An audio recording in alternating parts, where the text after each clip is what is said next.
Schultüren. Headshot. Bam, bam, bam, bum, bam, bam, bam, bam, bam, yeah. Hey Raffi, hast du schon die Mathehausaufgabe? Ja, ich erwische euch. Bum, bam, bam, bam. Hey, hast du schon die Mathehausaufgabe gemacht? Wo sind sie alle hin? Hallo? Hallo? Bam. Also, Bam, bam, bam, bam, bam. dieses Kinderhirn ist schon wirklich überhitzt von den vielen Ego-Shootern. Und dem können wir entgegenwirken. Aber nicht mit dem Hirnschoner 1.0. Sondern mit dem neuen Hirnschoner 2.0. Raffi, schau her.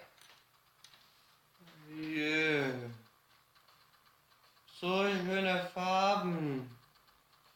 Ich muss gleich Mathehausübungen machen. Und Geschirr waschen. Ja. Und ganz viele andere Sachen auch noch machen. Ja, ich muss ganz viele Sachen arbeiten. Yeah. Der neue Hirnschoner 2.0 von Experten entwickelt. Ja. Welche Experten?